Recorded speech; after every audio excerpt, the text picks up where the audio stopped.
Praise the Lord. ഇയ്യോബിൻ്റെ പുസ്തകം 21 അധ്യായം 1 മുതൽ 34 വരെയുള്ള തിരുവചനങ്ങൾ.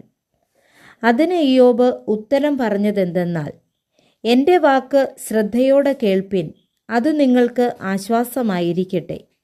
നിൽപ്പിൻ, ഞാനും സംസാരിക്കട്ടെ. ഞാൻ സംസാരിച്ചു കഴിഞ്ഞിട്ട് നിനക്കു പരിഹസിക്കാം. ഞാൻ സങ്കടം പറയുന്നത് മനുഷ്യനോടോ? എൻ്റെ ക്ഷമ അറ്റുപോകാതിരിക്കുന്നതെങ്ങനെ? എന്നെ നോക്കി ഭ്രമിച്ചു പോകുവിൻ, കൈക്കൊണ്ട് വായ് പൊത്തിക്കൊള്ളുവിൻ. ഓർക്കുമ്പോൾ ഞാൻ ഞെട്ടിപ്പോകുന്നു, എൻ്റെ ദേഹത്തിന് വിറയൽ പിടിക്കുന്നു.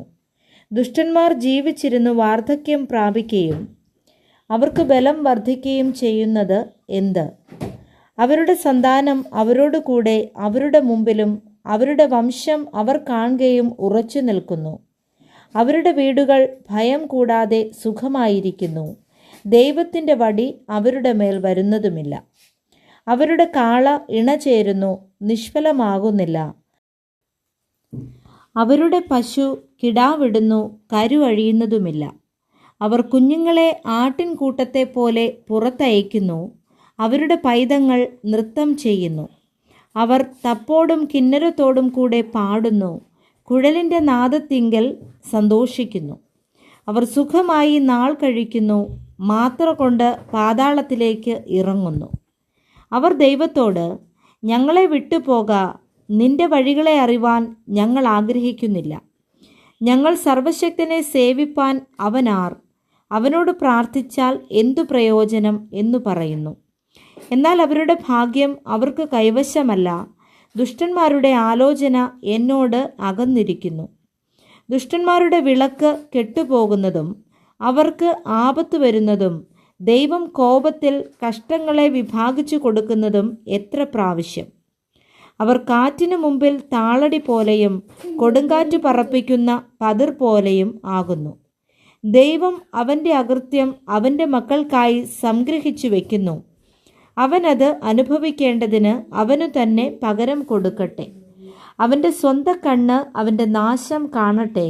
അവൻ തന്നെ സർവശക്തൻ്റെ ക്രോധം കുടിക്കട്ടെ. അവൻ്റെ മാംസങ്ങളുടെ സംഖ്യ അറ്റുപോയാൽ തൻ്റെ ശേഷം തൻ്റെ ഭവനത്തോട് അവൻ എന്തു താൽപ്പര്യം? ആരെങ്കിലും ദൈവത്തിന് ബുദ്ധി ഉപദേശിക്കുമോ? അവൻ ഉന്നതന്മാരെ ന്യായം വിധിക്കുന്നുവല്ലോ. ഒരുത്തൻ കേവലം സ്വൈരവും സ്വസ്ഥതയുമുള്ളവനായി തൻ്റെ പൂർണ്ണക്ഷേമത്തിൽ മരിക്കുന്നു.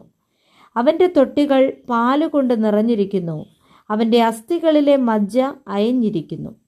മറ്റൊരുത്തൻ മനോവ്യസനത്തോടെ മരിക്കുന്നു. നന്മയൊന്നും അനുഭവിപ്പാൻ ഇടവരുന്നതുമില്ല. അവർ ഒരുപോലെ പൊടിയിൽ കിടക്കുന്നു, കൃമി അവരെ മൂടുന്നു. ഞാൻ നിങ്ങളുടെ വിചാരങ്ങളെയും നിങ്ങൾ എൻ്റെ നേരെ നിരൂപിക്കുന്ന ഉപായങ്ങളെയും അറിയുന്നു. പ്രഭുവിൻ്റെ ഭവനം എവിടെ? ദുഷ്ടന്മാർ പാർത്ത കൂടാരം എവിടെ എന്നല്ലോ നിങ്ങൾ പറയുന്നത്. വഴിപോക്കരോട് നിങ്ങൾ ചോദിച്ചിട്ടില്ലയോ? അവരുടെ അടയാളങ്ങളെ അറിയുന്നില്ലയോ? അനർത്ഥ ദിവസത്തിൽ ദുഷ്ടൻ ഒഴിഞ്ഞു പോകുന്നു. ക്രോധ ദിവസത്തിൽ അവർക്ക് വിടുതൽ കിട്ടുന്നു. അവൻ്റെ നടപ്പിനെക്കുറിച്ച് ആർ അവൻ്റെ മുഖത്തു നോക്കി പറയും?